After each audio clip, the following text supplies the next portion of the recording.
This is my homemade 2x72-inch tilting belt grinder, which I sell plans for. The frame tubes on this grinder are made from 4 pieces of flat bar that are welded together to create a square tube. And one of the most common questions, or sometimes criticisms that I get on this machine, is why do I go through all the work to make the tube myself when I could just use off-the-shelf square tubing? So let's talk about it.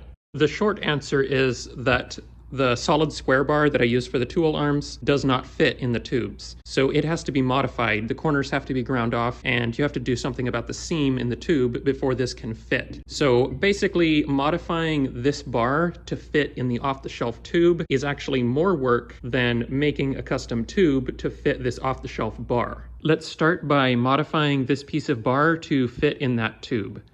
I'm going to do it with just this little 4-inch piece because I don't want to waste a lot of material. I'll be using my belt grinder for this because I already have it, but if you're just building a belt grinder for the first time, you'll need to think about how you're going to do this with the tools that you have. If you have a milling machine, then you can likely do this pretty easily and do a fairly good job. But if you have to use an angle grinder, it won't look as nice and it will take a lot of time. Now with all 4 corners removed from that bar, it sort of fits, but not quite yet because we still have the seam in the tubing. I've seen a couple of different approaches on how to remove this seam, so I'm going to leave links to 2 videos below. One of them will show you a method that just uses a carbide burr running in essentially a block of wood to cut the seam out of there. The other one will show you a method that uses a cutter that is drawn through using a piece of threaded rod. Both of these methods do work, but they require building a tool, which is going to take way longer than just building the tube. Your other option, and what I'm going to do here, is actually modify the bar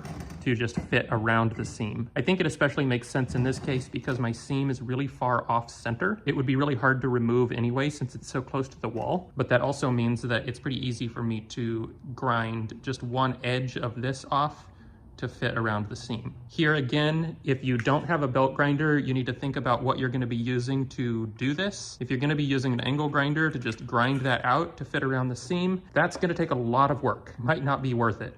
So here again, I'll use my belt grinder, which is probably about the easiest way there is to do this. Maybe a mill would be easier, but that's even debatable.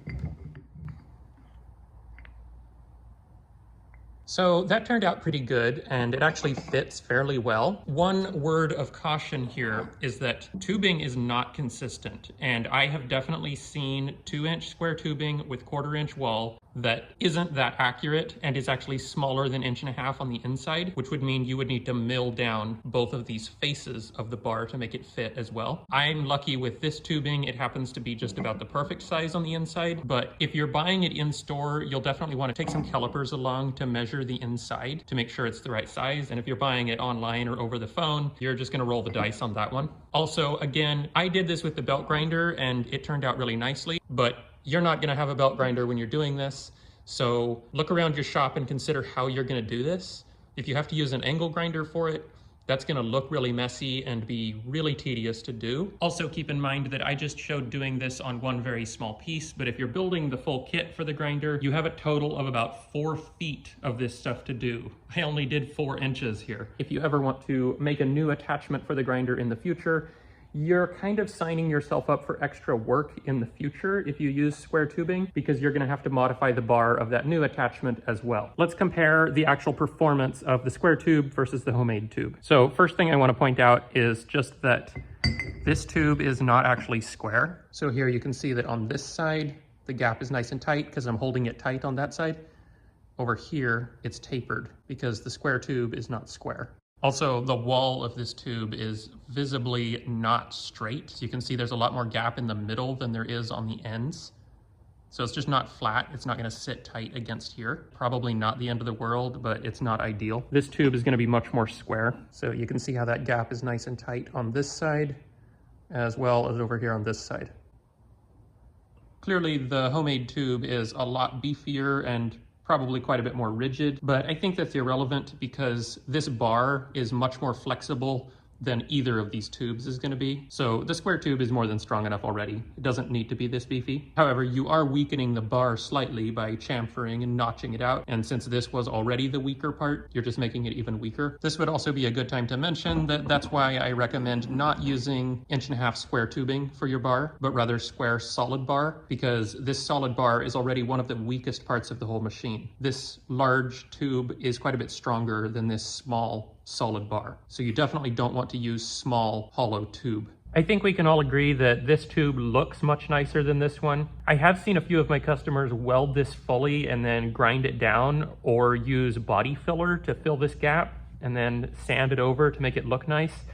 But obviously that's adding a ton of work back into making the tube from scratch. So yeah, if you're someone who cares a lot about appearance, then this one is probably the way to go. Personally, I care a lot more about precision, and so this one's more precise. The bar fits better, so I want to go with the more precise one, even though it doesn't look quite as nice. And also, I'm fine with just embracing that it looks homemade, because it is homemade, and I like that. That's something I'm proud of. So I showed how much work it is to do this, but I haven't shown how much work it is to do this. Some of you might be looking at this and thinking this looks like a ton of work, and this actually still looks like the easier solution. So I'm just going to set up the camera and weld another one of these together to show you how much work goes into it. To my right, you can see the 4 pieces of flat bar that I already cut to length. These are just common off-the-shelf flat bar, and they're just straight cuts on the ends, so no special tools needed. And I'm folding up some paper shims to space them out from the bar just a tiny bit so they don't fit completely tight, and then just clamping those onto a piece of the tool arm stock. And by the way, I am cutting out some of the boring parts of this, and I have everything sped up 4 times to make it a bit more watchable. When you're doing this, it's important to leave the clamps pretty loose, because if you tighten them too much at this point, then the tube will be really tight on the bar after you finish tack welding it, so it'll be really hard to remove. The plans give you a lot more detail on how to do this. And here I'm already tack welding it together.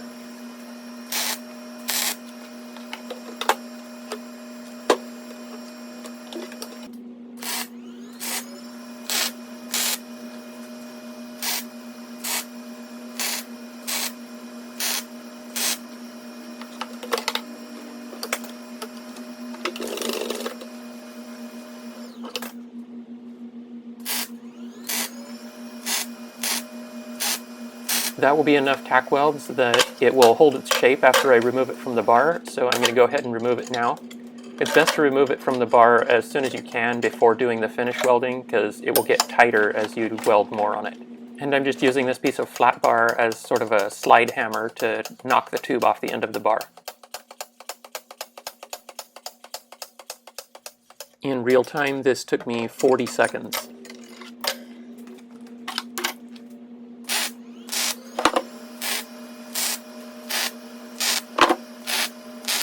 Here I'm just putting a few more tack welds on it to hold it a bit more securely while I do the finish welding.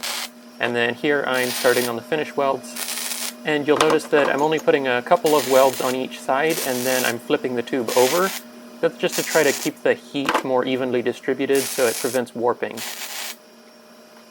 In real time, all of this welding took me about 4 minutes.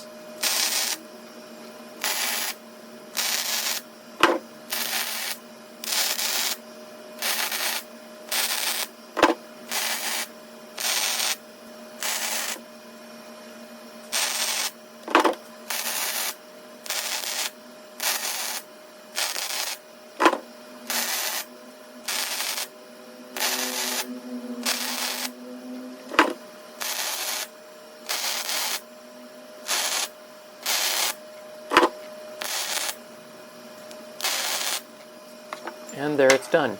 With a bit of cleanup, the total process took 23 minutes. And that's for the longer of the 2 tubes. And here I'm doing a quick test just to make sure that it works, and yep, it fits perfectly. So let's bring this to some kind of conclusion. Which is actually better? Should you use the off-the-shelf tube but modify the bar, or should you make your own tube so that you can use off-the-shelf bar? There's not a clear answer, unfortunately. I think it depends on your priorities and your shop, your situation, because if you have a milling machine or if you already have a belt grinder, then modifying this bar is not going to be quite as much work. as it would be if you only have an angle grinder. But even then, these are definitely more precise. So you're going to end up with a better machine if you make the tubes from flat bar. But then this one looks better. And for some people, that might be a high enough priority to be worth having a less accurate machine. So I think you can see that I have a clear bias here. I prefer the homemade tubes because they're more precise. But I don't necessarily think that it's wrong to use the off-the-shelf tube. Just be aware that it takes a lot of work to modify the bar to make it fit, and the tube is not as precise as the homemade tubes. If you do want to use this, you do need to modify a few parts of the grinder, just basically adding an 1/8 inch to anything that touches the tubes, since the tube is an 1/8 inch smaller on each of the 4 sides. But yeah, that's about it. Thank you for watching.